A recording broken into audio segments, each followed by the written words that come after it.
Hello, aujourd'hui on se retrouve dans une nouvelle vidéo dans laquelle je vais essayer de répondre à la question qui m'est posée le plus souvent. Comment est-ce que je fais pour trouver des clients en freelance? Est-ce que c'est à moi d'aller vers les clients ou est-ce que c'est aux clients de venir vers moi? Je vais essayer de vous donner mes conseils pour réussir à trouver des clients, qu'on soit débutant ou un petit peu plus avancé. Et si j'y arrive, je vais essayer de vous donner des conseils pour trouver de bons clients et pas juste des clients tout court. Si c'est la première fois que vous regardez une de mes vidéos, du coup moi c'est Amélie, je suis graphiste freelance depuis pas loin de 5 ans et j'ai créé cette chaîne YouTube en juin 2023 pour y partager des conseils sur le graphisme et sur l'entrepreneuriat et pour partager mon quotidien de graphiste en freelance. Donc si cette vidéo te plaît, n'hésite pas à mettre un pouce sous la vidéo et à t'abonner à la chaîne pour ne pas louper les prochaines vidéos qui sortiront. Bref, revenons à nos moutons. Aujourd'hui, du coup, on est là pour parler de comment on fait pour trouver des clients quand on est en freelance. Donc, j'ai fait une petite liste des conseils qui me sont venus que je pourrais vous partager. J'en ai listé 7. Donc, on commence tout de suite par le premier qui est tout simplement de capitaliser sur des choses qu'on a déjà, à savoir son réseau. Et quand on n'en a pas ou qu'on en a peu, essayer de faire en sorte de développer son réseau personnel et professionnel. J'avais déjà fait une vidéo un petit peu similaire sur ce sujet-là et c'est déjà un conseil que j'avais donné dans cette vidéo-là qui est que vous pouvez faire appel à votre réseau personnel pour trouver vos premières opportunités, vos premières missions clients. Moi, en tout cas, c'est comme ça que j'ai fonctionné. Mes 2-3 premiers clients, c'est des personnes qui étaient soit des pros que je connaissais dans ma vie perso, des amis de mes parents, des personnes avec qui j'avais été à la fac, etc., ou des anciens collègues. Donc, dans tout ce vivier-là, il y a peut-être des choses que vous pourriez trouver qui pourraient vous faire des premières expériences professionnelles, le temps de se faire la main, le temps de constituer son portfolio, etc. Et vous pouvez même y trouver de vraies opportunités, entre guillemets, enfin des travaux bien payés, etc. En tout cas, en parlant de votre activité, en disant ce que vous faites le plus possible autour de vous, vous augmentez vos chances que des personnes qui pourraient avoir besoin de vos services fassent appel à vous parce que potentiellement ils ne le savent pas aujourd'hui ce que vous faites. Et le fait de le savoir peut faire qu'ils vont se dire ah mais tiens j'avais justement besoin de ça et du coup faire appel à vous. Le réseau c'est vraiment ultra ultra ultra important. J'aurais aimé qu'on me le dise quand j'avais 16 ans parce que j'en avais pas du tout conscience et si j'avais su j'aurais probablement fait les choses différemment. Et encore aujourd'hui, même si c'est pas forcément un exercice que j'aime, si je suis quelqu'un d'assez réservé et qui ait du mal à aller vers les autres, je sais que c'est important pour mon entreprise et du coup j'essaye de faire l'effort d'aller à la rencontre de nouvelles personnes, que ce soit dans la vraie vie ou par les réseaux sociaux, et d'aller à la rencontre de professionnels avec qui je pourrais travailler, parce que voilà, tout passe par là. La recommandation, c'est ultra important, le bouche à oreille, c'est ultra important. C'est des choses qui se travaillent, et notamment en entretenant son réseau. Et ouais, je pense que c'est une action qui est pas difficile, entre guillemets, où on sait qu'on n'aura pas forcément des retours directement après avoir fait une action, mais que par contre, sur le long terme, ça peut vraiment porter ses fruits et vous aider à trouver des clients beaucoup plus facilement. Mon deuxième conseil, c'est d'avoir et d'utiliser un CRM. Alors, c'est peut-être pas un conseil de fou, mais moi, ça fait pas si longtemps que ça que j'utilise cet outil-là pour m'aider à trouver des clients, mais surtout à, comment dire, convertir les demandes que j'ai et à vraiment avoir un suivi régulier et actif sur les personnes qui pourraient être intéressées par mes services. Pardon. CRM, je ne sais plus exactement ce que ça veut dire, mais pour moi, c'est en gros une base de données dans laquelle je rentre mes prospects, mes clients et les personnes qui ont l'air d'être intéressées par mes services. Avant, c'est quelque chose que je faisais pas du tout. Je notais juste les devis que j'envoyais et s'ils étaient convertis ou non, et je me contentais de ça. Mais maintenant, je suis allée beaucoup plus loin dans cette démarche-là en notant toutes les personnes qui me contactent et qui présentent un intérêt pour mon travail, en notant quelle est la date à laquelle ils m'ont contacté, l'objet pour lequel ils m'ont contacté, le lieu où ils m'ont contacté, etc., etc. Et je me programme des alertes pour pouvoir me dire, ok, à cette date-là, tu reviens vers cette personne-là si tu as envoyé un devis et que tu n'as pas eu de nouvelles, etc., etc. Bref, c'est un outil ultra intéressant et ultra puissant, je trouve. Enfin, en tout cas, quand on passe de ne pas en avoir à en mettre un en place, on voit une différence énorme.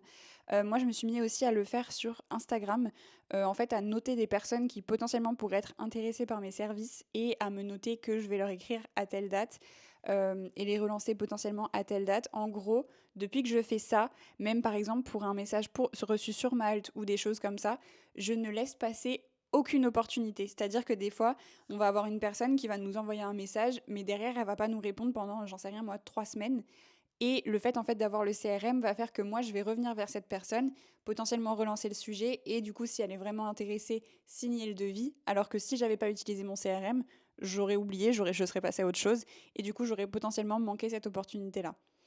Donc bref, vraiment avoir un CRM pour moi ça change beaucoup, beaucoup de choses et c'est, plus pro, plus sérieux et cetera et moi en tout cas ça m'aide à être très à jour dans les demandes que j'ai et à n'en laisser passer aucune en fait. Même si je contrôle pas si mes devis vont être signés ou non, n'empêche que ça m'aide à ne louper aucune opportunité, voire même peut-être à en identifier encore plus parce que du coup j'ai vraiment ce réflexe de, pour certaines demandes, pour certains messages que je reçois ou pour certains comportements sur les réseaux sociaux, je vais ajouter les gens à mon CRM et plus tard revenir vers eux. Bref, je suis pas experte de ça, donc je vais pas donner des leçons là-dessus.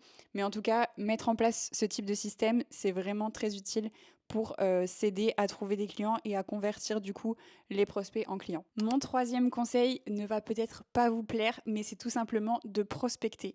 Je trouve ça assez fou que je donne ça comme conseil parce qu'en réalité, je le fais encore assez peu, mais c'est vraiment un de mes objectifs, si ce n'est mon plus gros objectif sur l'année 2025.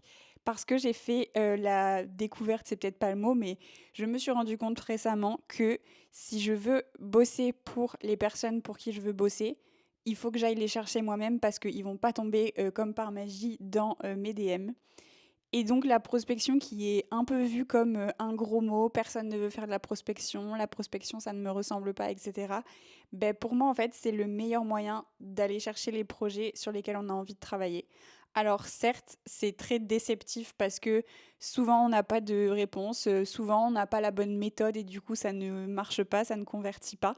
Mais je pense que c'est quelque chose qui s'apprend et qui se pratique et c'est en tout cas mon plus gros axe de progression, je pense, en 2025, que d'apprendre à aller à la rencontre des personnes avec lesquelles je veux travailler pour travailler avec elles. En tout cas, moi, c'est vraiment un constat que j'ai fait en fin d'année dernière que les demandes que je vais avoir et les clients avec lesquels je travaille sont pas forcément toujours ceux sur quoi je rêve de travailler et que pour du coup aller chercher les opportunités que je veux, il faut que je sois beaucoup plus dans une démarche proactive et donc c'est quelque chose que j'essaye d'apprendre, même si pour le moment ma démarche, on va dire, est encore un peu maladroite et que je sais pas forcément trouver les bons mots, mais j'ai vraiment l'intention de m'entraîner. Je sais que je vais me prendre des râteaux professionnels, mais en tout cas, j'espère devenir meilleure là-dessus pour réussir plus tard à savoir démarcher les entreprises avec lesquelles j'ai envie de travailler. Mon quatrième conseil, c'est un conseil pour le coup plus basique qui est d'utiliser les réseaux sociaux ou sa présence digitale de manière générale pour se faire connaître auprès des entreprises avec lesquelles on a envie de travailler. En fait, moi, je vois ça comme se positionner sur le chemin des gens. C'est-à-dire que X entreprise a peut-être un besoin, mais elle n'a pas trop identifié encore. Elle n'a pas acté qu'elle allait faire une recherche pour un prestataire pour résoudre ce besoin-là. Mais peut-être que si elle me croise sur LinkedIn, si elle me croise sur Pinterest, qu'elle aime mon travail, etc., peut-être que ça lui fera prendre conscience et qu'elle se dira ok, c'est avec cette personne que j'ai envie de travailler parce que j'aime son style, j'aime ses valeurs, j'aime je sais pas quoi. Bref, pour moi, la communication, c'est ça, c'est se positionner sur le chemin des personnes avec qui on a envie de travailler, se rendre visible au bon moment, au moment où elles identifient qu'elles ont un besoin et qu'elles pourraient faire appel à nous. Donc pour moi, le travail de communication, c'est principalement ça. Parce que tant que vos clients de rêve, vos prospects, etc., n'ont pas connaissance que vous existez, vous avez forcément aucune chance de travailler avec eux. Donc le travail de communication, pour moi, sert à ça. Mais c'est un travail, du coup, qui doit se réfléchir vraiment par rapport à votre cible et pas par rapport à... Enfin, je sais qu'il y a beaucoup ce conseil de faire des choses que vous aimez faire, machin. Si vous n'êtes pas à l'aise avec la vidéo, faites pas de vidéo, etc. Ça, ok, je suis d'accord aussi avec ce conseil-là, mais pour moi, il faut aussi et surtout réfléchir par rapport à votre cible. Votre cible, où est-ce qu'elle est, qu'est-ce qu'elle regarde, qu'est-ce qui l'intéresse, quels médias est-ce qu'elle utilise, etc., etc. Si par exemple votre cible, elle aime encore lire des articles de blog, c'est peut-être ce que vous allez faire. Après, la seule chose, c'est que pour le savoir, ça va être assez difficile de faire des suppositions là-dessus et c'est peut-être nécessaire du coup de poser la question à votre cible, de faire des entretiens, des questionnaires ou autres, mais pour avoir la certitude que vous produisez le bon type de contenu. Moi, par exemple, j'ai été jusqu'à présent sur beaucoup de réseaux sociaux à la fois, mais je me rends compte que la cible avec laquelle je veux travailler, elle est principalement sur LinkedIn, et c'est pas moi qui l'invente ou qui me dit que, c'est ma cible qui me dit que elle est beaucoup plus sur LinkedIn et pas sur Instagram, donc ça veut dire que ma place est plus sur LinkedIn, même si c'est un réseau social que j'aime moins que d'autres réseaux. Bref, tout ça pour dire que pour moi, la communication, elle doit se penser pour sa cible, ses prospects, ses clients de rêve, etc. Et pas que par rapport à ce que vous avez envie de faire ou par rapport à ce que vous aimez voir surtout. Un piège que je vois beaucoup, beaucoup par rapport à ça, c'est notamment les graphistes qui créent du contenu pour les graphistes. Du style, un graphiste qui partage des typographies, des palettes de couleurs, ou qui partage, je sais pas, j'ai pas trop d'exemples, mais souvent, les graphistes publient du contenu que elles aiment consommer. Mais en fait, c'est pour ça qu'on se retrouve à attirer beaucoup de graphistes qui nous suivent au lieu d'attirer des clients ou des potentiels clients qui nous suivent. Je sais pas si vous voyez la différence. Je pense que c'est pas que pour les graphistes. Je pense que potentiellement, peut-être les CM créent du contenu pour les CM et peut-être que c'est un pattern entre guillemets que tout le monde répète.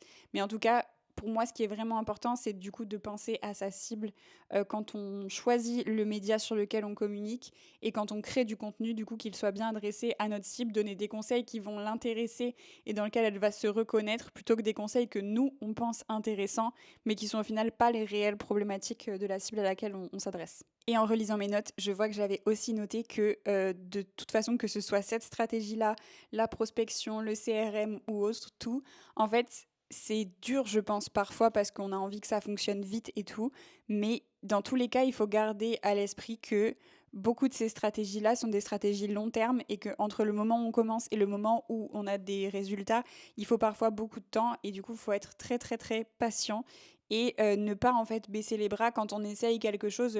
Je vais reprendre l'exemple de la prospection, mais même pour la communication, vous pouvez pas tester de faire quelque chose pendant 2 semaines et vous dire j'ai pas de résultat donc j'arrête. C'est pas possible. Tout, que ce soit la communication, la prospection ou autre, nécessite qu'on y passe entre guillemets beaucoup de temps avant de pouvoir avoir des résultats, même si parfois ça peut arriver très vite, mais en tout cas, s'il n'y a pas de résultat, il faut vraiment laisser sa chance à une stratégie pendant une longue durée, entre guillemets, avant de juger si elle est efficace ou non, et avant de juger si c'est nécessaire de la continuer ou non.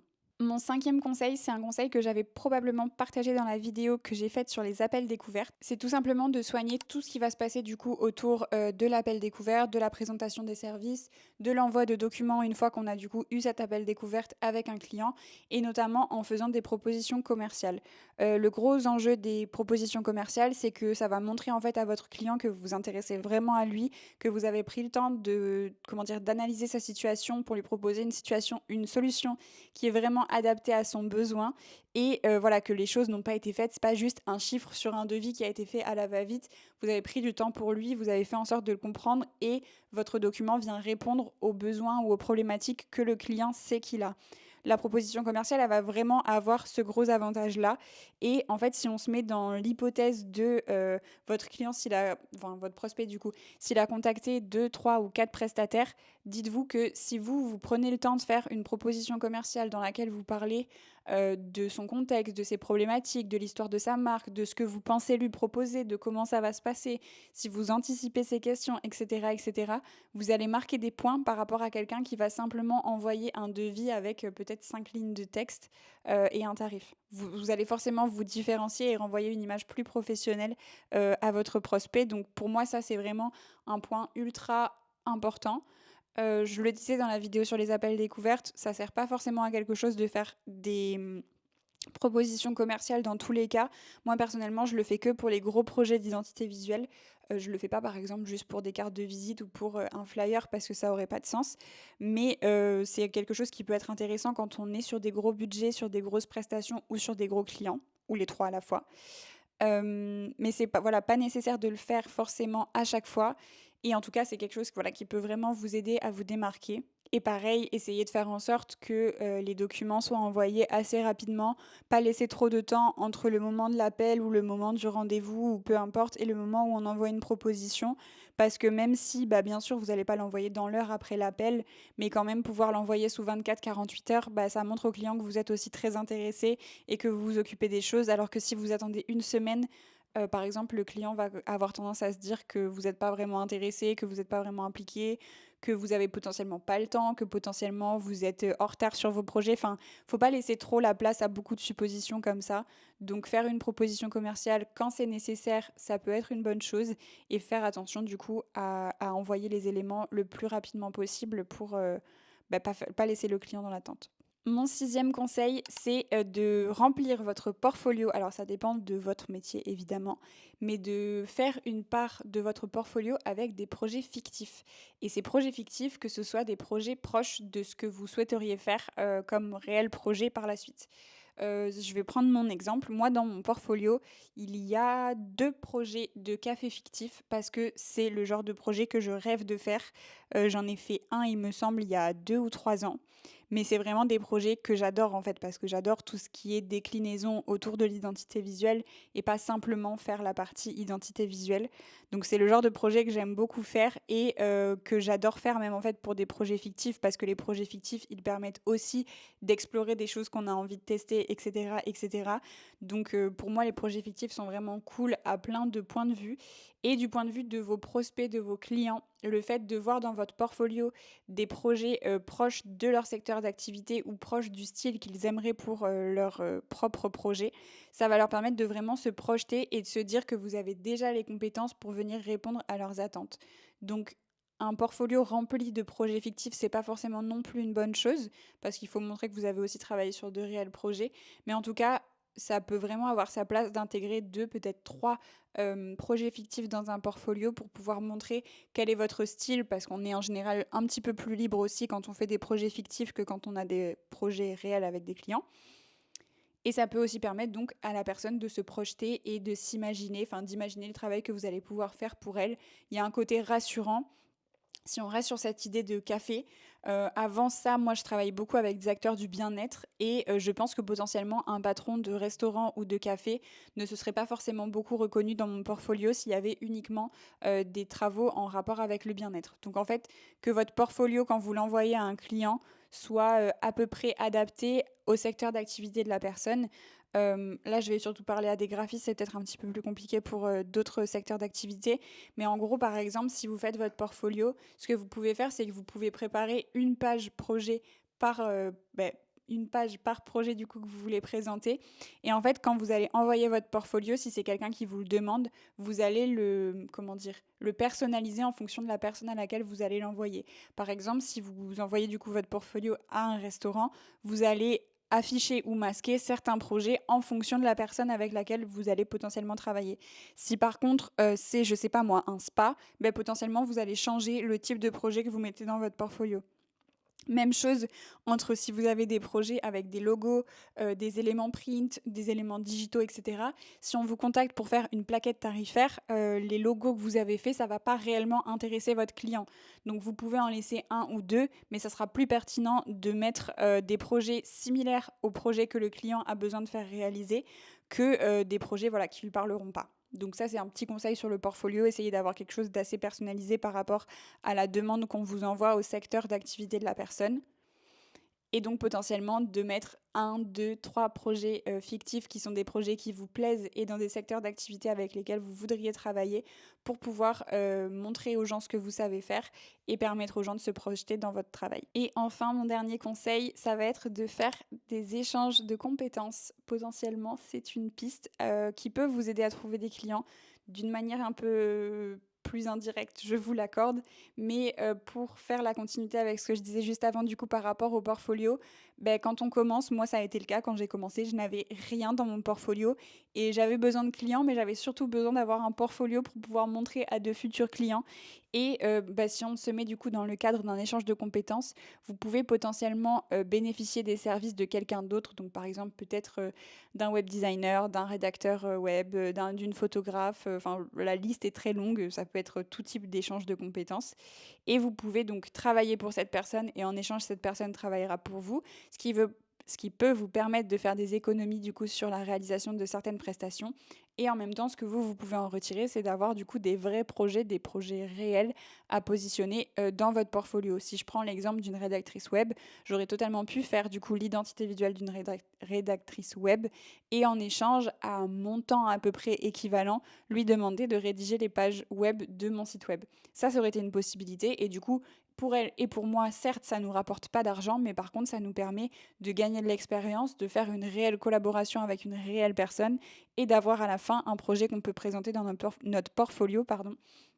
qui peut nous servir du coup par la suite quand on envoie le portfolio à de vrais prospects. Bref, voilà. Personnellement, si j'ai déjà fait du coup un échange de compétences, j'en ai même fait là très récemment.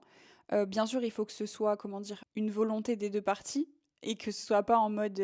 Enfin, en gros, ça peut être un peu mal vu, une demande d'échange de compétences, parce que certaines personnes ne veulent pas le faire et c'est tout à fait ok. Mais ce que je veux dire, c'est que faut pas arriver trop en mode bourrin et penser qu'on va forcément accepter. C'est possible que la personne ne soit pas intéressée par vos services, peut-être qu'elle n'en a pas besoin. Par exemple, aujourd'hui, si une rédactrice web me proposait ça, je dirais non parce que j'ai pas besoin de faire rédiger les pages de mon site web. Donc, il faut aussi être ouverte au fait que ce soit pas forcément possible. Et je pense que c'est plus faisable d'ailleurs avec des personnes qu'on connaît plus ou moins personnellement. Moi, en tout cas, l'échange de compétences que j'ai fait, c'est avec quelqu'un que je connais très très bien et ça me faisait plaisir de le faire et je savais qu'elle avait aussi beaucoup à m'apporter. Bref, tout ça pour dire que c'est pas forcément simple et que tout le monde ne le fait pas, mais en tout cas, c'est potentiellement quelque chose auquel il faut rester ouvert et qui peut vous être bénéfique à plusieurs niveaux. Bon, voilà, ça va être tout pour cette vidéo. J'espère que ces conseils vous auront intéressé et qu'ils vous seront utiles. Si c'est le cas, n'hésitez pas à me le dire dans les commentaires, à partager les propres conseils que vous auriez, vous, à donner à d'autres personnes pour aider un petit peu tout le monde à trouver des clients en freelance. Je pense que très bientôt, je vais tourner une vidéo spécialement sur la stratégie de visibilité, donc sur tout ce qui est réseaux sociaux en freelance. Donc si ça vous intéresse et si vous avez des questions à me poser là-dessus sur comment faire sa stratégie de communication, quels sont les réseaux sociaux où on a entre guillemets le plus intérêt à être en 2025 quand on est graphiste, etc. Bref, si vous avez des questions, n'hésitez pas à me les poser dans les commentaires pour que je puisse y répondre dans cette vidéo-là. Je pense que ce sera potentiellement celle qui sortira dans 2 semaines. Et puis voilà, en tout cas, je vous remercie d'avoir regardé cette vidéo jusqu'au bout. Pensez à vous abonner à la chaîne pour ne pas louper les prochaines vidéos qui sortiront. Pensez aussi à mettre un pouce sous la vidéo pour m'aider à lui donner de la visibilité. Et puis moi, je vous souhaite de passer une très belle journée et je vous dis à très bientôt. Ciao!